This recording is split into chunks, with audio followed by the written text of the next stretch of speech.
প্রধানমন্ত্রীর কারণেই যে কোনো সমস্যার সমাধান সম্ভব। 2019 সাল থেকে 2024 সাল পর্যন্ত জনজাতি অংশের 7 জন পদ্মশ্রী সম্মানে ভূষিত হয়েছেন, যা একমাত্র সম্ভব হয়েছে প্রধানমন্ত্রী নরেন্দ্র মোদীর জন্য।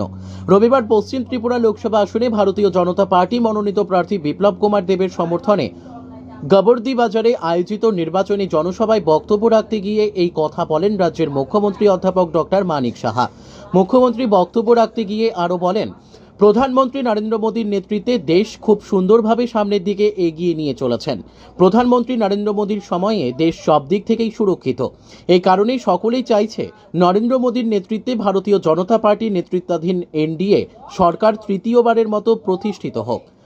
যেরকম ভাবে চারিদিকে আমি কালকেও যখন ধর্মনগরে গেছি, মানুষ ভারতীয় জনতা পার্টির উপর আস্থা আছে, মোদীজির উপর আস্থা আছে এবং এই ডাবল ইঞ্জিন সরকারের উপর আস্থা আছে।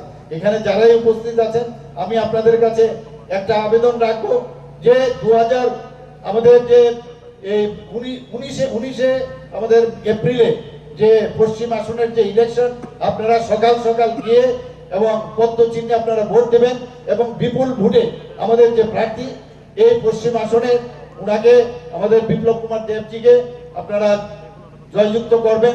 এবং যারা এখানে 26 এপ্রিল যারা পূর্ব আসনে আছেন তাদেরকে আমি আপনাদের মাধ্যমে এবং এই আমাদের যারা এখানে মিডিয়া পার্সনরা আছেন তাদের মাধ্যমে আমি আবেদন করব, মানে যে পার্সেন্টেজ আমরা ভোট পেয়েছি তার থেকে অধিক পার্সেন্টেজে আমরা যেন জিততে পারি সেই কাজটা আপনারা করবেন। এখানে আমি আর বেশি। এদিন এই নির্বাচনী জনসভায় উপস্থিত ছিলেন রাজ্যের প্রাক্তন উপমুখ্যমন্ত্রী জিষ্ণু দেব বর্মন, বিজেপির প্রদেশ সভাপতি রাজীব ভট্টাচার্য সহ আরও অনেকেই। Bureau report, news daily Bharat.